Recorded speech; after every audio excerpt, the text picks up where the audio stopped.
படம் சினிமா எடுத்துட்டு வந்தாங்க. ஒவ்வொரு சினிமாவிலையும் என்ன நம்மளை எப்படி காட்டுவாங்க உங்களுக்குலாம் தெரியும். முஸ்லீம்னா எப்படி காட்டுறது, அதுக்குன்னு ஒரு கோலம் வச்சிருக்காங்க. முஸ்லீம்னா பொம்பளையை காட்டுறாங்க, அதுக்கு ஒரு மார்வாடி மாதிரி ஒரு டைப் வேஷத்தை போட்டு விட்டு அது ஒரு டான்ஸ் ஆட விட்டு சின்னஞ்சீரு கண்டு சீனாக்கர் கண்டு அந்த காலத்திலிருந்து பாக்குறோம். சின்னஞ்சீரு சிட்டு சீனாக்கர் கண்டு பாட்டுல இருந்து சலாம் பாபு காலத்திலிருந்து நாங்க பார்க்கத்தானே செய்யறோம். அந்த காலத்துல இந்த காலம் வரைக்கும் முஸ்லீம் பொம்பளைக்குன்னு ஒரு வச்சிருக்காங்க. அப்படி ஒரு பொம்பளை உலகத்தில் பார்க்கவே நீங்க எந்த ஊர்லயும் அந்த மாதிரி வேஷம் போட்டு இருக்கிற பொம்பளை குறவங்க எல்லாம் பார்க்க முடியும். அந்த மாதிரியான பொம்பளையை கொண்டு காட்டி முஸ்லீம் பொம்பளைக்கு அப்படி ஒரு வேடத்தை போட்டு வைக்குவாங்க. முஸ்லீம் ஆம்பளை என்ன சாம்பிராணி தாடி தலைவர் துப்பி முஸ்லீம் இப்படி முஸ்லீம் இருக்கிறோம். அப்ப என்ன பண்றாங்க, முஸ்லீம் சொன்னாலே இவங்க அருவருக்கத்தக்க தோற்றம், பார்த்தாலே சகிக்காது, பொம்பளையும் சகிக்காது, ஆம்பளையும் சகிக்காது. இவங்களுக்கு தமிழுக்கு அப்பாற்பட்டவங்க. நம்மளுக்கு நம்ம முஸ்லீம் எப்படி பேசுவான், நம்ம சொல்றான் நிம்பல் கேட்கிறான். முஸ்லீம் இப்படித்தான் பேசுவான். சினிமாவுல அவனுக்கு மேல அப்படா தமிழ் பேசிக்கிட்டு இருக்கிறோம். அவனுக்கு தமிழை நம்ம கத்து கொடுத்துட்டு இருக்கிறோம். உன்னை விட தெளிவா சுத்தமா தமிழ் பேசக்கூடிய நாங்கள், எங்களுடைய வணக்கம் கூட நீ வேறதாண்டா நாங்க நோம்புங்கிற ஆளுக்கு, நீ வேறதாண்டு வடமொழியில பேசிட்டு இருப்ப, நாங்க செந்தமிழ்ல நோம்புங்கிற அளவுக்கு நாங்க என்ன செய்யறோம், அப்படி தமிழோட உருண்டு புரண்டுகிட்டு இருக்கோம். நம்மளை பார்த்துக்கிட்டு என்ன சொல்றான், நம்ம வர்றான் நம்பளுக்கு போறான். இப்படி அதே இல்லாட்டி என்ன செய்வான், அரபு நாட்டு சேக்கு மாதிரி ஒருத்தனை போட்டு விட்டு பொம்பளை சப்ளை பண்ற டாபிக் எடுத்துருவாங்க. அதுக்கு அது மாதிரி இதான் நம்மளை காட்டுறாங்க. இப்படியே காட்டிக்கிட்டே இருக்க நம்ம என்ன செஞ்சோம், இது சதி. எதுக்கு செய்யறான், பார்த்த வெறுக்கணும். இஸ்லாத்தை வெறுக்க வைக்க முடியல, முஸ்லீமை வெறுக்க வச்சு அதன் மூலம் இஸ்லாத்தை வெறுக்க வைக்கணும். இஸ்லாமிய கொள்கையை வெறுக்க வைக்க முடியாது, இஸ்லாமிய சித்தாந்தத்தை வெறுக்க வைக்க முடியாது. முஸ்லீமை வெறுக்க வைத்தால் இவனுடைய நம்ம சேர்றதுன்னு நினைக்குவான் மத்தவன். அப்ப இஸ்லாம் வளராது, வளர நம்ம தக்க வச்சு கொள்ளலாம், நம்மளை காப்பா. இந்த ஒரு நோக்கத்துல முஸ்லீமை பார்த்தான்னு வைங்கள, நம்மளை எல்லாரும் வெறுக்கிற காரணம் இதாங்க, இந்த சினிமாக்கள் தாங்க. நம்மளை காட்டின அந்த தோற்றத்தை வைத்து நம்ம வீடு தர மாட்டான், வாச தர மாட்டான் நினைக்கிறவங்க காரணம் என்ன, நம்மளை இப்படி காட்டி காட்டி காட்டி காட்டி எல்லா இந்துக்களுடைய உள்ளங்கள்லையும் எல்லா கிறிஸ்தவருடைய உள்ளங்கள்லையும் இவங்கெல்லாம் பொதுமக்கள், இவங்கெல்லாம் எந்த ஒரு ஆச்சரியம் அற்றவர்கள் பொதுமக்கள். நான் தலைவன் அந்த மாதிரி விஷயமையா இருக்கிறான். இந்த மக்கள் மத்தியெல்லாம் கசப்பை விதைச்சிருக்கிறானே, இதை பார்த்துக்கிட்டே இருந்தோம்.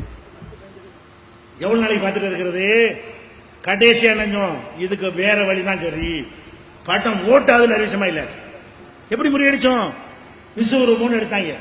இனிமே இந்த பாஷை சரி வராது, படம் தமிழகத்தில் எங்கும் ஓடாதுன்னு சொன்னமா இல்லையா,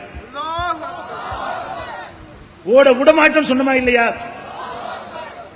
இனிமே எழுதுவா நினைக்கிறீங்களா, 10 வருஷத்துக்கு வேலை செய்யும். இந்த கொடுத்த மருந்து 10 வருஷத்துக்கு வேலை செய்யும். அப்ப இவர்கள் என்னத்தையா சொல்வார்கள், போய் வாய மூடிக்கொண்டு நம்ம இருந்தோம் வைங்க. இப்படியே என்ன எவ்வளவு பெரிய பாரதமா அண்ணன் தம்பியா வாழ்ந்த உங்களுக்கு என்னடா கடுப்படி, என்ன கஷ்டம் உங்களுக்கு, நாங்கள் சகோதரர்களா பழகுல உங்களுக்கு என்ன பிரச்சனை, நாட்டில் சட்டம் ஒழுங்கு இல்லாம நாங்கள் சகோதரர்களா பழனா ஏன்டா கெடுக்க பாக்குறீங்க. இவன் படத்தின் மூலமா தான் நம்மகிட்டையும் பண்றான். விஜயகாந்த் ஒருத்தன் வர்றான், அர்ஜுன் ஒருத்தன் வர்றான், இன்னொருத்தன் யாருங்க விஜய், அவன் ஒருத்தன் வர்றான், இவன் ஒருத்தன் கமலஹாசன். இந்த 4 நாய்களுடைய வேலை என்னன்னு கேட்டா, ஏதோ தீவிரவாதி ஒழிக்க போறோம், பயங்கரவாதி ஒழிக்க போறோம். யாரா பயங்கரவாதி, அப்துல் கார் மூசா இப்ராஹிம். ஏன் அந்த சாமி ராமசாமி இருக்க மாட்டானா, ஒரே அப்துல் கார் எல்லாம் ஒழிக்க போறாங்க. இந்த மாதிரி படத்துல காட்டி காட்டி காட்டி தீவிரவாதத்தை ஒழிக்க போறோம்னு சொல்லி இப்படியே ஒரு சித்தரிச்சு வச்சுட்டாங்க. அப்ப இதுக்கெல்லாம் என்ன, இந்த மாதிரி தொடர்ச்சியாக நமக்கு எதிராக சதித்திட்டம் பண்ணுவார்களே, ஆனால் இதை எவ்வளவு நாளைக்கு பொறுத்து கொண்டிருப்பது. இந்த சதியினால் என்ன பாதிப்பு நமக்கு ஏற்படுது, மார்க்கத்தினுடைய வளர்ச்சி பாதிக்கப்படுகிறது, அடுத்த மக்கள் நம்மளை வெறுக்கிறார்கள். ஒரு கலவர நேரம் வரும் பொழுது இதெல்லாம் வச்சுக்கிட்டு திருப்பி அடிப்பான். காட்டாம இருக்கிறவங்க கூட ஒரு சந்தர்ப்பம் வரும்போது குற்றவன் பாய வேண்டாம் உள்ளத்துல ஏற்றி வச்சிருக்காங்கல்ல, பல வருடங்களாக ஏற்றி அந்த விஷம் தான் குஜராத்தில் எதிர்த்தது சாதாரணமா நினைச்சிட்டு இருக்கிறோம். அப்ப இந்த சதிகாரர்களை ஒழிக்கிறது முதல் வேலையா இருக்கணும். இந்த கலவர பிரச்சனையை அவன் முதல் எதிரி கிடையாது. எங்களை எங்க சமுதாயத்தை எங்கள் மார்க்கத்தையும் கேவலப்படுத்துற மாதிரி செய்திகளை வெளியிட்டு அதை போய் பம்மி பயங்கிட்டு போய் திரண்டு போக வேண்டும்.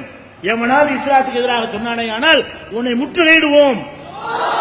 அந்த மாதிரி அழைப்பு கொடுக்கப்பட்டால் அனைவரும் திரண்டு சென்று ஒரு கடும் எச்சரிக்கை கொடுத்தால் தான் முஸ்லிம் தீவிரவாதிங்கிறது, எங்க மேல பழி சுமத்துறது, பொய்களை பரப்புறது, சினிமாக்களை தப்பா சித்தரிக்க ஒழியும். அந்த மாதிரி எதிரடி கொடுக்கப்பட்ட பிறகுதான், இப்பதான் இவ்வளவு காலத்துக்கு பிறகு இப்பதான் ஒரு தடவை கொடுத்திருக்கிறோம்.